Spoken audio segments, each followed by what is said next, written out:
seja bem-vindo a mais um Roda de Conversa. Hoje a gente tem convidado especial, o Robson. Seja bem-vindo, Robson. Sinta-se à vontade aqui com a gente. Bom, Obrigado. a lição dessa semana é a lição 5 e o título dela é O Desejo de Paulo. Essa semana vai falar um pouco sobre a história de Paulo com a morte, né? A lição vem falando sobre morte, sobre imortalidade, e essa semana vai falar um pouquinho sobre a história de Paulo e vai nos trazer três pontos: viver aqui na Terra, morrer ou ser transladado vivo para o céu. E daí, para a gente começar, eu queria saber de vocês o que o apóstolo Paulo quis dizer quando ele escreveu que morrer é lucro. Então, eu acredito que esse contexto que fala de morrer e vale mais a pena o lucro, né? Eu acho que isso se refere no sentido de que aqui na Terra é um mundo de pecado, e quando o morrer, né, a gente sabe que é um descanso, e quando o Paulo abrir os olhos novamente, o piscar de olhos, ele estará transformado. Então, para a nova vida, para o novo céu, para a nova terra. E essa questão do período da transformação me refiro ao tempo que a gente viu na lição 4, que fala sobre exatamente esse período de transformação.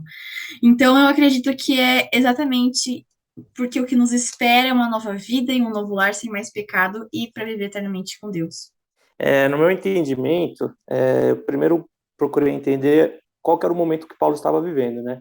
E Paulo já tinha passado por muitas dificuldades e oposições à sua prática religiosa, né? E ele estava preso em Roma, né? Foi a primeira prisão dele em Roma e na própria lição relata várias coisas que ele já tinham passado, várias dificuldades. Então, ele já estava muito cansado naquele momento e só que ele sabia da missão, ele sabia do propósito que ele tinha, né? E qual que era a importância da mensagem dele na Terra. Então, quando ele fala que viver é Cristo, ele está querendo dizer que se ele continuar vivendo, é por conta de Cristo, é por causa de Cristo e pelo seu propósito, né? E, e a morte é lucro, é porque ele tem certeza que ele seria salvo, tanto é que tem várias passagens que ele comenta que ele se considera um salvo já, né? E então morrer é lucro porque ele já estaria salvo, né? E a morte dele seria um grande exemplo para a proclamação do evangelho. Então seria um lucro para ele ser salvo, que já estava cansado de tudo que ele vinha passando, e seria um lucro também para nós que ficamos, né? Porque seria um grande testemunho, né? Exatamente. Se ele continuasse a viver para Cristo na carne, ele seria capaz de continuar o seu trabalho e dar mais frutos, como o Robson falou, né? Mas se ele morresse, poderia descansar do fardo do seu trabalho e, por sua morte, glorificar a Deus. Então, por isso que seria um lucro. É muito legal entender isso, porque não é uma apologia a qualquer coisa falando que é melhor morrer ou algo do tipo. Paulo, quando ele usa o texto, ele realmente fala: o viver é Cristo e o morrer é lucro. Você vê que a morte, ela não representa um medo, ele não representa algo que Paulo queria evitar, ou no sentido de que Paulo temesse, que Paulo tivesse um receio de enfrentar. Ele tinha certeza de o que aconteceria depois que ele morresse. E aí, por isso que Paulo fala que morrer é lucro, porque aquilo não representa um obstáculo para ele, não representa algo com o qual ele devesse evitar com todas as forças que ele tinha. Ele sabia que ele vivia em Cristo e ele sabia que ele ia continuar vivendo em Cristo, porque ele poderia morrer nessa terra, mas quando Cristo voltasse, ele ia ressuscitar junto com Cristo. Você percebe? A questão é exatamente essa, é o viver em Cristo. Quando você vê essa parte antes do morrer é lucro, aí você entende o que significa isso. Sim, muito bom. Para a gente continuar, é possível que alguém glorifique a Deus sofrendo a morte de um mártir? Olha, para essa questão, eu peguei a história que eu gosto muito, que é de Estevão, que eu acho que é um mega exemplo. Eu sei, né? Então, vamos lá. Eu acredito que sim, tem como glorificar a Deus com sua morte. Então, pensando no caso de Estevão, ele morreu pela mensagem que ele proclamava, e ele literalmente morreu glorificando a Deus. Ele morreu, mesmo nesses momentos, louvando a Deus. E pensa, um momento, você está morrendo, está sendo apedrejado. Pensa que testemunho que foi a vida dele. Cara, como que você pode estar nesse momento e você não está mostrando o sofrimento? Você está se entregando novamente a Deus e falando, pai, olha, não julga eles, eles não estão sabendo o que estão fazendo. Então, eu acredito que essa aqui, para mim, é uma história muito forte, que ele, em todos os momentos, ele esteve com Cristo e ele, depois da sua morte, próprio Paulo, isso foi uma das coisas que levou Paulo a ficar meio tipo, nossa, que coisa diferente que aconteceu, e depois a gente sabe todo, todo o spoiler da história, né? Então, eu acredito que, para mim, essa é a maior representação. A história de Estevão ela vem bem de encontro com Paulo, né? Ele não se converteu ali naquele momento que Estevão morreu, mas aquilo ali teve um impacto muito forte na vida dele, foi um dos processos, né? Assim como todos nós passamos por alguns processos na nossa vida, né, de aceitação de Cristo e santificação, né? Paulo ali passou também nesse mesmo processo. Então, sim, a morte, com certeza, de um mártir, né? Ela serve muito para santificar, né? O nome de Deus e de Jesus ali.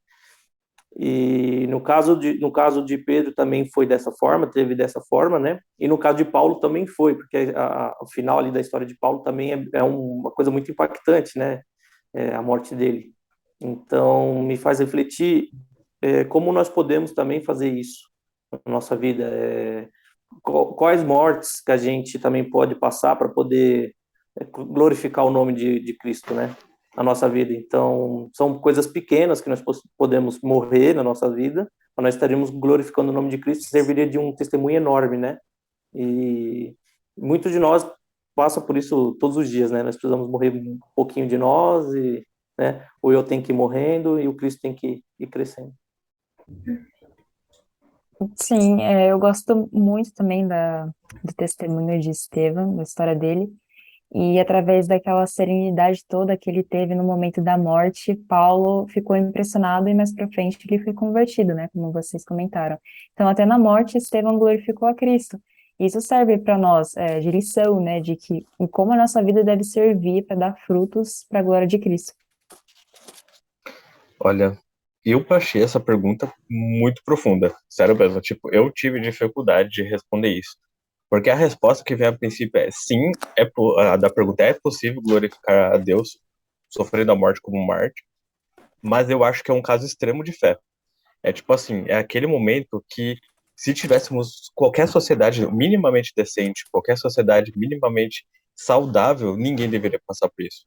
Ninguém deveria sofrer agressão ou sofrer uma morte por causa da fé dele. Porque o sacrifício de Cristo foi para nos dar opção. O que nos matava, o que nos tirava a opção, o que nos escravizava é o pecado. Nunca foi Deus.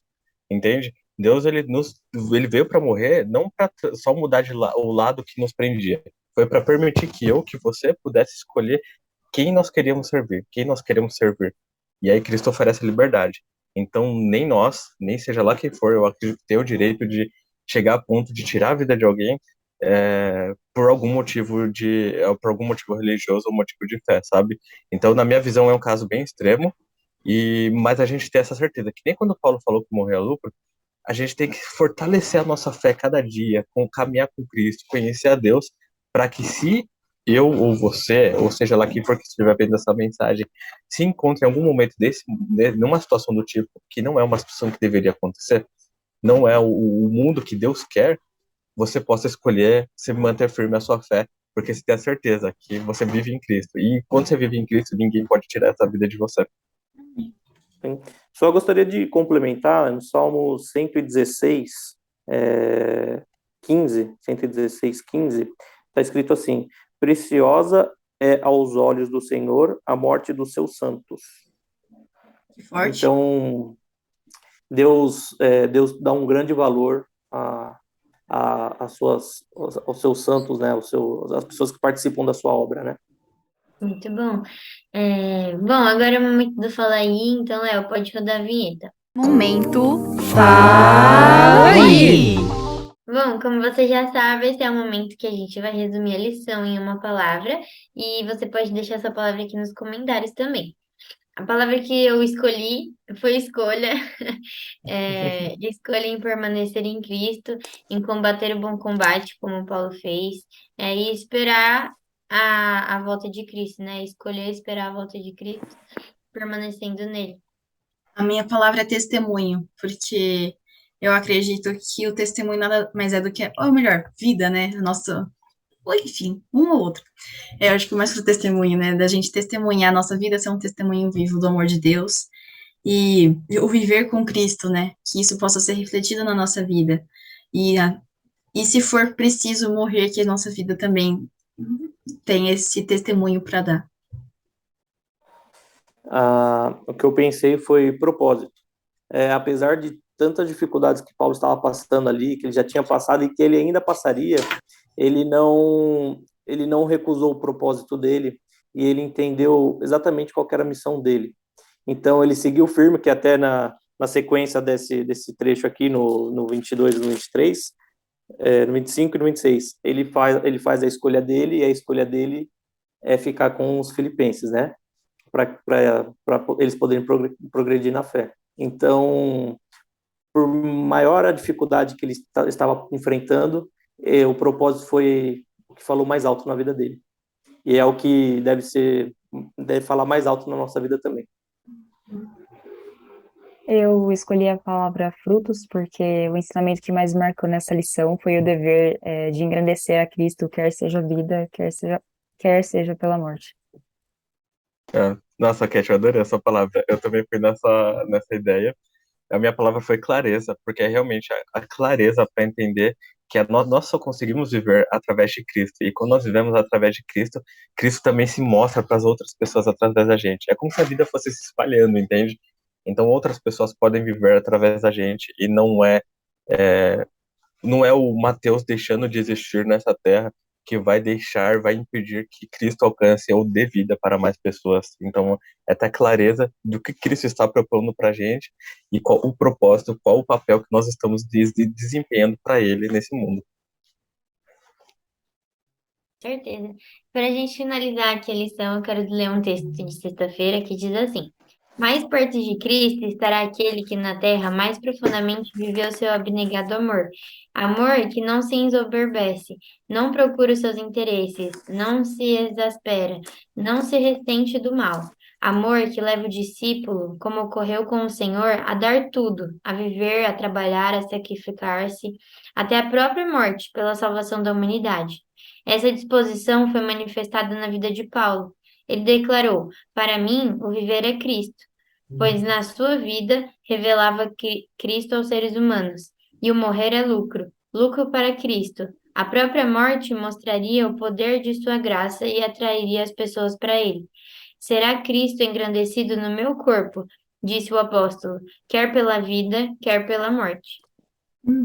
Então é muito forte isso, né? Eu acho muito, muito bonito, assim, a história de Estevão e de Paulo é uma das histórias que eu mais gosto, assim, ver que Paulo se doou, ele realmente e permanecia em Cristo, né? Ao ponto de não ter medo, de não ter medo de sentir dor, de não ter medo de morrer por Cristo. Então que a gente possa escolher esse abnegado amor de Cristo, né? Que Paulo, que Estevão e que tantos outros escolheram em dar tudo, em viver, em morrer se for preciso, em se sacrificar pela nossa salvação. Então, que a gente possa refletir sobre isso, né? E todos os dias lembrar do quão importante é permanecer no Senhor e ter um coração abnegado a Ele. Bom, então essa foi a lição dessa semana. Espero que você tenha gostado e a gente. Te espera. Na próxima. Semana. Tchau! Tá, gente. Tchau. Ir pro céu do que outra coisa. E também eu acho que. Eu acho que é isso aí. Desculpa. Vamos de novo. Ficou muito ruim, desculpa. Amor que não se ensoberbece. Desculpa, gente. Pô.